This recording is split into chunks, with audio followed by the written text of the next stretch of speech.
Hello बच्चों, कैसे हैं आप सभी लोग। इंडियन हिस्ट्री के लेक्चर को जल्दी खत्म करना जरूरी है, क्योंकि अगर आप एग्जाम देना चाहते हैं तो आपको अपने एग्जाम के लिए प्रॉपर मैनर में पढ़ने की आवश्यकता पड़ती है। तो पढ़ने के लिए आइए हम फास्ट ट्रैक एक अपना कोर्स स्टार्ट करते हैं, जो जितनी जल्दी खत्म हो जाए उतना आपके लिए अच्छा है।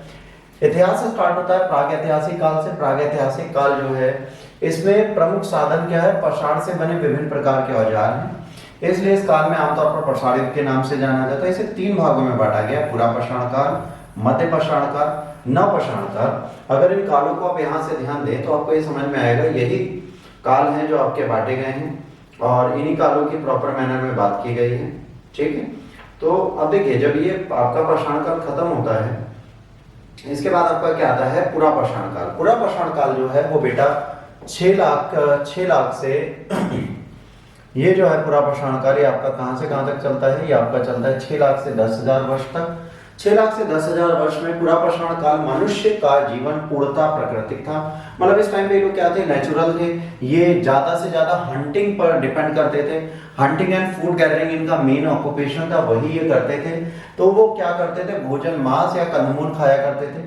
अग्नि से अपरिचित थे तो कच्चा मांस खाएंगे, एज ऑब्वियस सी बात है। खाना बदोश जीवन था या घुमक्कड़ थे। ठीक है, उनका आवास प्राकृतिक शैलाश्रय होते थे। प्राकृतिक शैलाश्रय, अगर कभी आप भीमबेटका घूमने जाएंगे तो आपको पता चलेगा बच्चों, ये प्राकृतिक शैलाश्रय में रहते हैं। प्राकृतिक शैलाश्रय का मतलब होता है एक ऐसी पहाड़ों की, पक्के पहाड़ों की, जो पत्थरों वाले पहाड़ होते हैं, उनकी ऐसी गुफाएं जिसमें प्रकृति ने उनको क्या दे दिया? घर बनी हुई छत दे दी है, उसको शैलाश्रय बोलते हैं। आदिम युग है। कृषि कर्म अथवा पशुपालन अभी ये नहीं करते और ना ही इन्हें बर्तनों का निर्माण करना आता है, तो ये कच्चा मांस लेते हैं, सीधे खा लेते हैं। अब जलवायु के परिवर्तन के आधार पर इसको बेटा अन्य कुछ भागों में बांटा गया है। तो क्या होगा, जो हमारा पहला काल है पाषाण काल, उसको 3 भागों में हमने बांट दिया: पूर्व पाषाण काल, उसके बाद मध्य पाषाण काल और उत्तर पाषाण काल। ये 3 भाग याद रखना। इनको इंग्लिश में अगर आप बात करोगे तो early stone age, middle stone age and later stone age बोलते हैं। ठीक है, तो ये अलग चीज है। इंग्लिश में अगर आप बात करेंगे, पैलियोलिथिक, मेसोलिथिक, नियोलिथिक एज है। पैलियोलिथिक को 3 भागों में बांटा गया है, तो वही चीज यहाँ पर हिंदी में है। पूरा पाषाण काल 6 लाख से 1 लाख तक, मध्य पाषाण काल 1 लाख से 40,000 तक, उत्तर पाषाण काल 40,000 से 10,000 तक। तो आइए पूर्व पाषाण युगीन संस्कृति के बारे में अधिक जानकारी हम रखते हैं।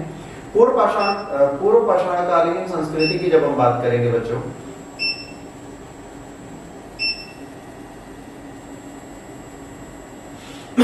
जब पूर्व पाषाण युगीन संस्कृति की हम लोग बात करते हैं तो यहाँ पर आपको क्या क्या मिलता है? 1 लाख ईसा पूर्व से ये स्टार्ट होता है। काफी व्यापक रूप से फैली हुई सभ्यता है। भारत में पाषाणकालीन सभ्यता का अनुसंधान 1863 में प्रारंभ हुआ, जबकि भारतीय भूतत्व सर्वेक्षण के विद्वान थे रॉबर्ट बसफ्रूट, जिन्होंने मद्रास में पल्लवरम नामक के स्थान से, है ना, पाषाण परख प्राप्त किया। तो सबसे पहले इसके बारे में हमें 1863 में पता चला, बट सबसे पहले रॉबर्ट ब्रॉसफूट थे जिन्होंने इसके बारे में संपूर्ण जानकारी दी। यदि वो ना होते तो इस बारे में नहीं पता चलता। 1935 में डी टेरा और पीटरसन के निर्देशन में येल कैम्ब्रिज अभियान चलाया गया और शिवालिक की पहाड़ियों में बसे हुए जो पठारी भाग थे उसका सर्वेक्षण किया गया। अच्छा, यहाँ पे बात ये आती है कि सब पठारी भागों का या ऐसे मजबूत पहाड़ों का सर्वेक्षण ही क्यों किया गया? तो बेटा, पहाड़ी भागों का सर्वेक्षण इसलिए किया गया क्योंकि वो एक ऐसा माउंटेन था जो नवीन वलित पर्वत नहीं था। जैसे हिमालय नवीन वलित पर्वत है, वहां पत्थर नहीं पाए जाएंगे, वहां पे लैंडस्लाइड्स हो गए, तो वहां पे लोग नहीं रहेंगे। तो इनके बारे में इनको पता चला कि भाई यहाँ पूरा पाषाण काल की काफी इंफॉर्मेशन मिलती है, तो पूरा पाषाण काल की यहाँ पर जानकारी मिली। इस सभ्यता का उदय और विकास, ठीक है, बाद में हुआ, जिसे हम बोलते हैं हिमयुग या पैलेस्टोसीन एज। इसको क्या बोलते हैं? पैलेस्टीसोन एज या हिमयुग। हिमयुग या पैलेस्टोसीन एज की यहाँ पर बात होती है। इस अवस्था में मुख्य किस्मों के औजार थे। क्या क्या पाया जाता था? हस्त कुठार और कुल्हाड़ी विदरणी। तो हस्त कुठार, कुल्हाड़ी विदरणी, ये क्या है? ये प्रमुख औजार थे जो इस समय पर चलाए जाते थे और इनके बारे में संपूर्ण जानकारी यहाँ से दी जाती थी।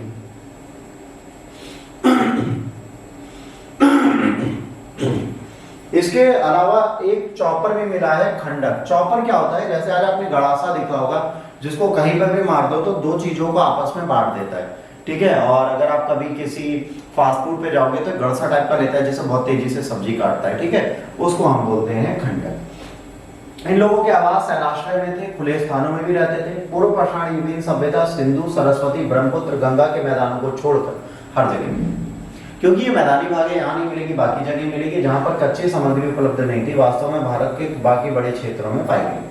क्योंकि देखिए इन जगह क्यों नहीं पाई जाएगी, सिंधु, सरस्वती, ब्रह्मपुत्र, गंगा के मैदानों पर, क्योंकि इस जगह पाने का मतलब है कि यहाँ पर सभ्यता और विकसित हो, तो यहाँ पर पत्थर तो पाए नहीं जाते मैदानी भागों में, ना ही तो जानवर आएंगे मैदानी भागों में, तो उस जगह पाए जाएंगे जहाँ पहाड़ हो, समझिएगा, जहाँ पहाड़ हो और पहाड़ों की तलहटी और नदियों से मिल रही, तो ऐसी सिचुएशन जाओगी वहां तो ये पाए जाएंगे।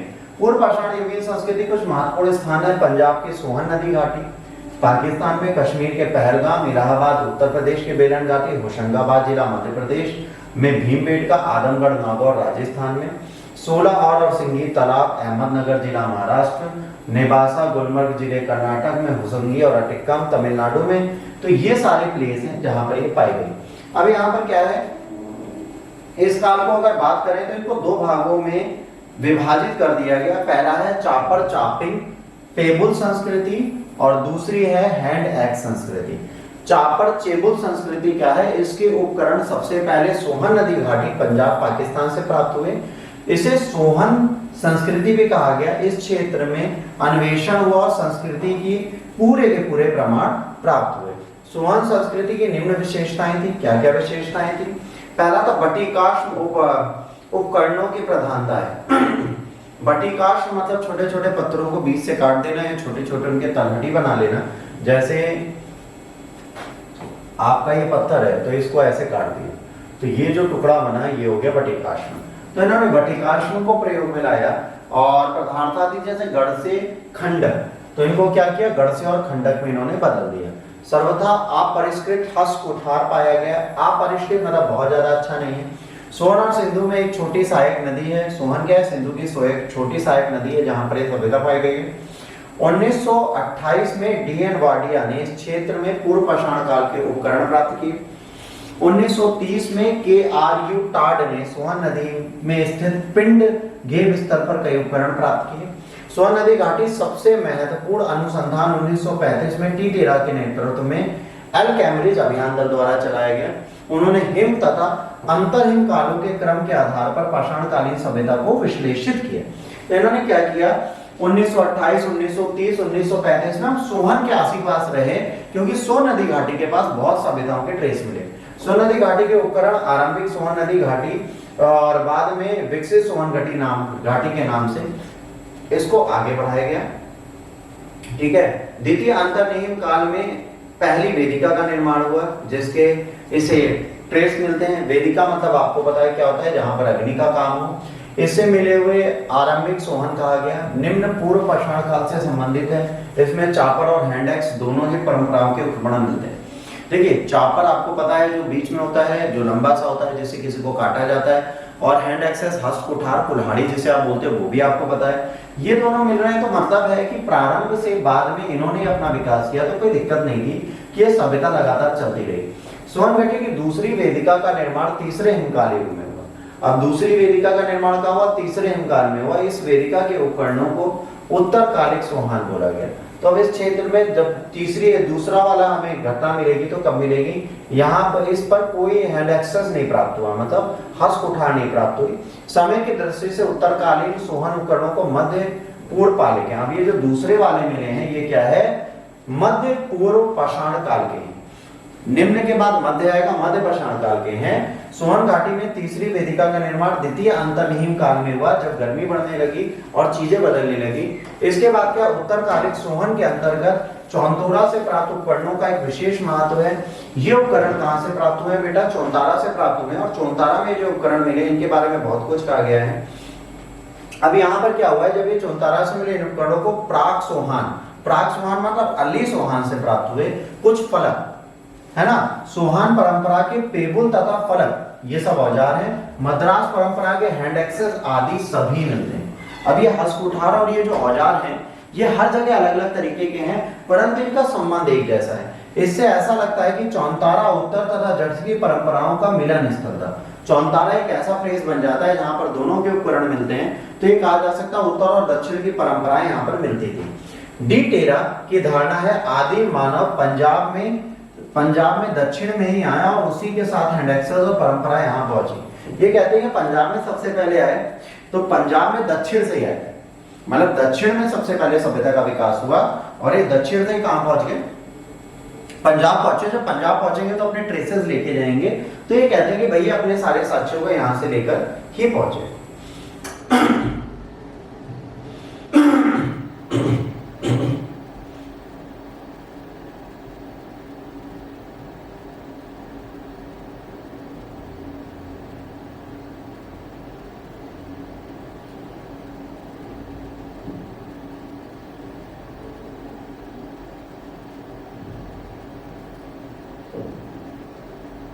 अब चौंतारा का जो उद्योग का समय है वो तीसरा अंतर्निहित काल माना जाता है, मतलब एक थर्ड इंपॉर्टेंट एज है, फेज है, जिसके बारे में हमें बात करनी होती है। तो ये तीसरा अंतर्निहित काल है जिसके बारे में हम प्रॉपर मैनर में बात करेंगे। तो सोहन की चौथी वेदिका का निर्माण जो हुआ चौथे हिमकाल में हुआ। अब यहाँ पर क्या होगा, उपकरण विकसित है। 1932 में टाड ने पिंडी घेप के समीप, एक प्लेस था पिंडी घेप, उसके समीप ढोक पठार में इन उपकरणों की खोज की। इसमें ब्लेड से निर्मित उपकरण ही अधिक है। ब्लेड मतलब क्या होता है, छोटे औजार, छोटे और तीक्ष्ण औजार जो होते हैं वो ब्लेड, जैसे आज का ब्लेड है उस तरह नहीं, पत्थर के बने ब्लेड थे, ये बहुत मजबूत माने जाते थे। सोहन की पांचवी तथा अंतिम वेदिका मिट्टी के बर्तनों में कुछ टुकड़े मिलते हैं जो पांचवी बार खोदा गया। तो यहाँ पर हैंड एक्सेस मिली। इसके उपकरण मद्रास के समीप बद मधुरे और अति पकरम में भी प्राप्त हुए। साधारण पत्थरों के कोर और फ्लैग प्रणाली द्वारा निर्मित किए गए। कोर मतलब जो कोना काट दिया जाता है उसे कोर बोलते हैं, और जो तीक्ष्ण कटे उसे फ्लैग बोलते हैं। तो उस तरह काटकर इन्होंने इस सभ्यता में इन औजारों का निर्माण किया। इसके बाद मध्य पुरापाषाण काल की बात करते हैं। मध्य पुरापाषाण काल जो है वो बेटा 1.5 लाख से 40,000 ईसा पूर्व के बीच में कहा जाता है। इसकी विशेषता क्या थी, शल्क से निर्मित औजार, शल्क से निर्मित औजार हुआ करते थे, और शल्क जो होते पतली पतली लेयर्स होती थी, तो इनसे इसे बनाया जाता था। और ये औजार छोटे होते थे, मध्यम आकार के होते थे, और ये कई किस्मों से बनाए जाते थे। अब देखिए क्या हो गया, अब इनको सब कुछ आ गया। तो जैसे आप आलू छीलने के लिए खुरचनी रखते हैं, उस तरह की खुरचनी भी इन्होंने बना दी, बेरियां बना ली, छुरी बना ली, जिससे चीजें काटी और छीली जा सके। अब जानवर काट रहे हैं, छोटे छोटे टुकड़ों में पकाने की कोशिश कर रहे हैं, तो उनको छीलना काटना पड़ेगा, फल को भी काटना पड़ेगा। इस संस्कृति के उपकरण है वेदक बोर्ड्स, वेद खुरचनी, स्कैपर्स बोर्ड्स एंड फलक जैसे ब्लेड एंड थिक फ्लेक्स, और वेदनिया पॉइंट्स, पॉइंट्स मतलब पेनी चीजें। मध्य पुरापाषाण काल की अनेक विशेषताओं में महत्वपूर्ण है कच्चे माल में आमूल परिवर्तन। पूर्व पाषाण काल के विपरीत जब क्वार्टजाइट प्रमुख कच्चा माल था, तो मध्य पाषाण काल के अधिकांश क्षेत्रों में 100% जैस्पर चट इसी तरह के चमत्कार शैलों को अपना लिया। अब जब यहाँ गए तो यहाँ इन्हें क्या मिला, क्वार्टजाइट, एक पत्थर है क्वार्ट्ज, तो क्वार्टजाइट पत्थर मिला, तो इन्हें क्वार्टजाइट मैन भी बोला जाता है। तो मध्य पाषाण काल में इन्होंने चमकीले पत्थरों को अपना लिया। देखिए मानवों की टेंडेंसी है, जो इन्हें सुंदर लगेगा वो उसी को अपनाएंगे। तो इनको पत्थर सुंदर लगे तो उन्होंने इसे अपना लिया और इसी को अपने साथ प्रयोग किया। इसके बाद क्रोड उपकरण की प्रधानता लुप्त प्राय हो जाती है। जो क्रोड मतलब क्या होता है, भद्दे जो उपकरण है वो खत्म हो जाते हैं। सर्प विनिर्माण और उसमें लवलई है ना तकनीक का चलन बढ़ा।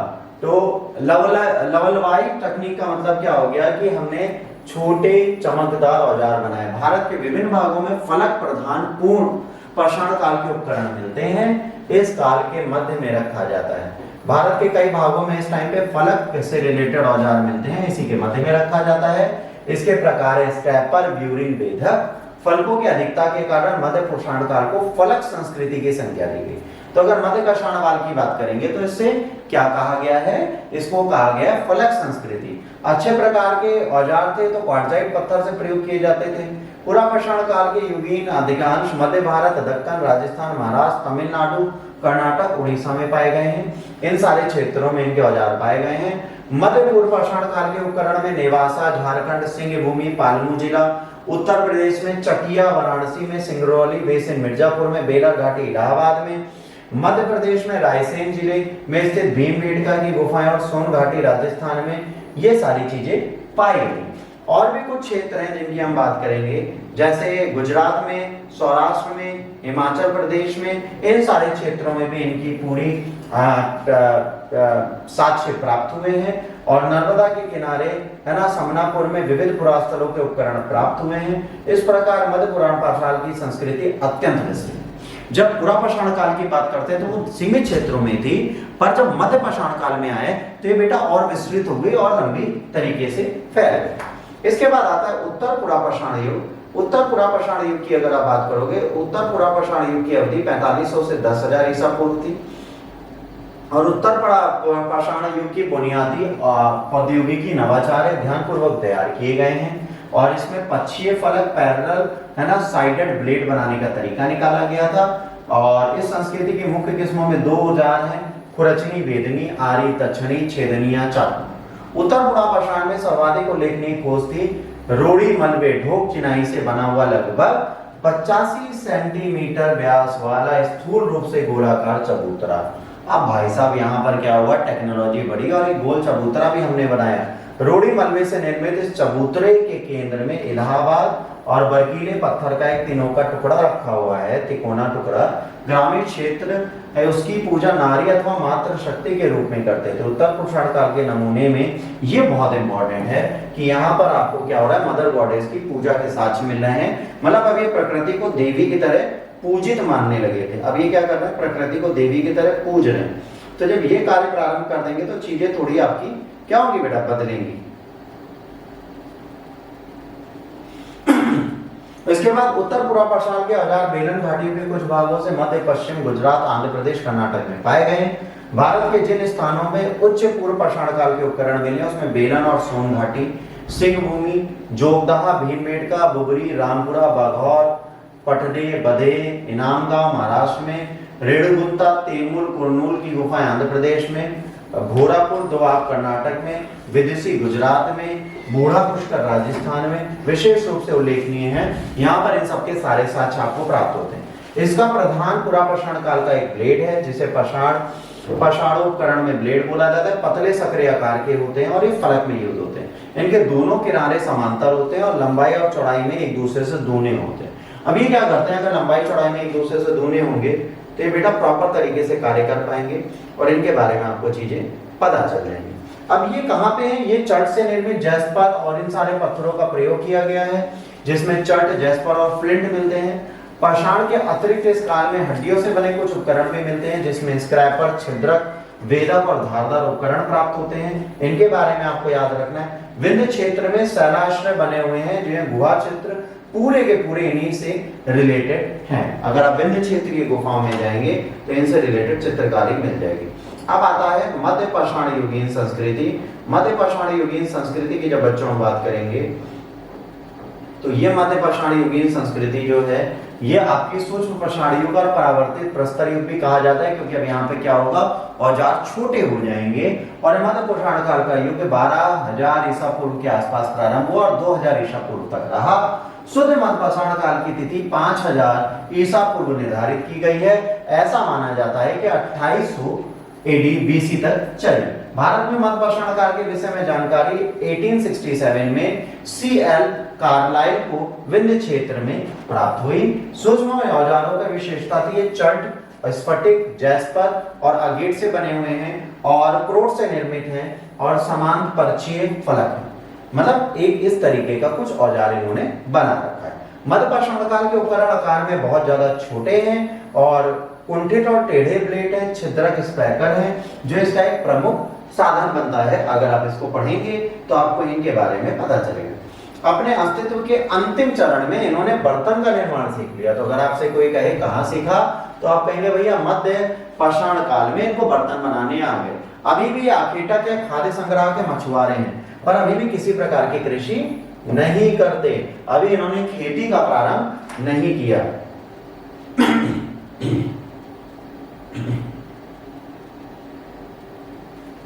मानव के अस्थि पंजर भारत में जो मिलते हैं मध्य पाषाण काल से ही प्राप्त होते हैं। मानव शरीर के प्रापों का पहला विवरण इलाहाबाद के निकट सराय नहर राय और उसके पड़ोस में बगई खोर और लेखनिया क्षेत्रों में मिला है। इसमें अधिकांश कंकाल ऊंचे कद वाले, चपटी नाक वाले, चौड़े मुंह वाले हैं और इससे पता चलता है कि हमारी प्रजाति किस प्रकार की थी। तो इनसे मिलता जुलती प्रजाति आधुनिक प्रजाति में भारत के चारों ओर कहीं नहीं पाई जाती। गंगा के मैदानों में महादा और दमदमा जैसे स्कूबा स्थलों की जानकारी से प्राप्त होती है। मौसम के अनुसार इसमें कुछ स्थलों में वह रहने लगे थे। राजस्थान के बागौर स्थल और गुजरात के लंगनाज स्थल से हमें पता चलता है कि मध्य पाषाण युगीन समुदायों का हड़प्पा और अन्य ताम्र पाषाण युगीन संस्कृतियों के लोगों से संपर्क था और वे उनके साथ मुख्य वस्तुओं का लेन देन करते थे।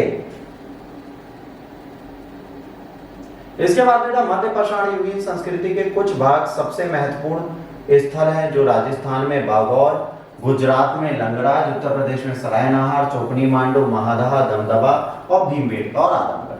बागौर, भिलवाड़ा राजस्थान और आदमगढ़ होशंगाबाद मध्य प्रदेश 6वीं शताब्दी के मध्य में मध्यपाषाण लोग भेड़ बकरियां के रखे जाने का साक्ष्य मिलता है। मतलब क्या, पशुपालक बन जाते हैं। संभवतः आंशिक रूप से स्थिर जीवन की पद्धति उन्होंने अपना ली थी। मध्य पाषाण युगीन संस्कृति और उन्नत हड़प्पा सभ्यता का अस्तित्व एक ही काल में रहा, तो ये कहा जा सकता है मध्य पाषाण युगीन सभ्यता और हड़प्पा का उत्तर काल एक साथ चलता रहा। कुछ स्थानों पर हड्डी और सींग के बने हुए उपकरण मिलते हैं। मध्य पाषाण काल में जिस स्थानों पर खुदाई हुई है उनमें कब्रिस्तानों की संख्या अधिक है। इसके बाद सर्वानहार राय, जिसे सराय नहर राय बोलते हैं, मादाहा समाधियों में लोगों के अंत्येष्टि संस्कार के विधि में कुछ जानकारी मिलती है। इससे ज्ञात होता है मृतक को समाधियों में गाड़ते थे तथा उनको खाद्य सामग्री, औजार, हथियार भी रख देते थे। संभवतः किसी प्रकार के लोकोत्तर जीवन के विश्वास का सूचक था। अब देखिए, अगर आप किसी को मारते हैं या किसी की मृत्यु हो जाती है और उसके बाद उसके साथ आप उसका खाना, बर्तन सब कलेक्ट कर देते हैं, तो ये क्लियरली बताता है कि भाई वहां पर ये आने वाले जन्मों के बारे में बात करते हैं या पुनर्जन्म की बात करते हैं। मध्य पाषाण संस्कृति में गुफा चित्रकारी और कला की जोड़ी रखी गई है। विंध्याचल के शैलाश्वर गुफाओं में ऐसे प्राकृतिक चित्र मिलते हैं जिनमें आखेट, नृत्य और युद्ध की गतिविधियां प्रदर्शित की गई है।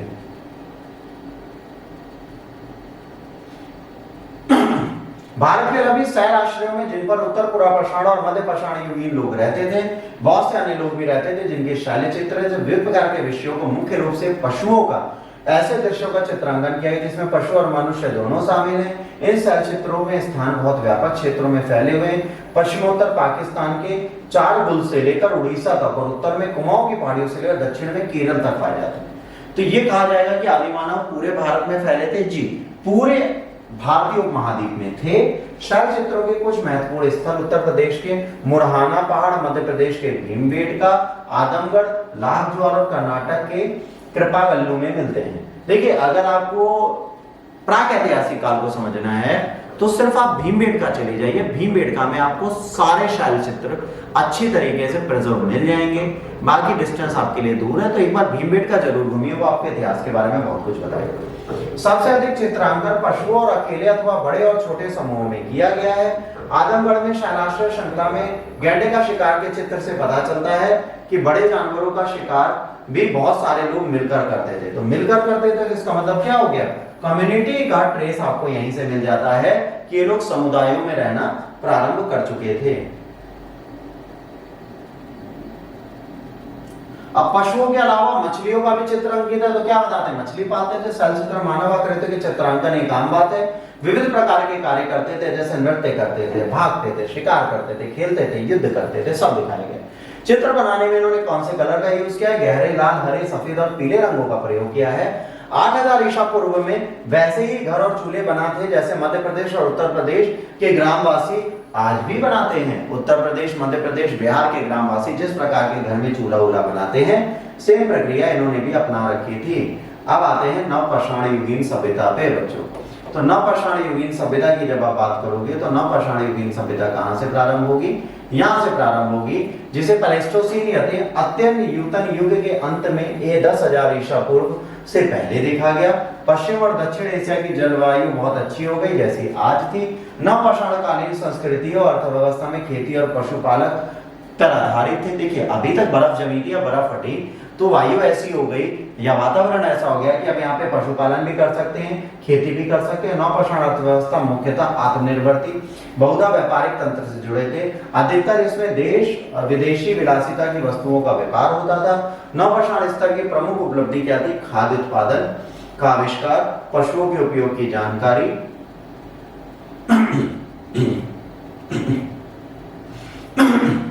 और स्थिर ग्राम्य जीवन। इस स्तर पर मनुष्य सबसे पहले कृषि करना सीखा।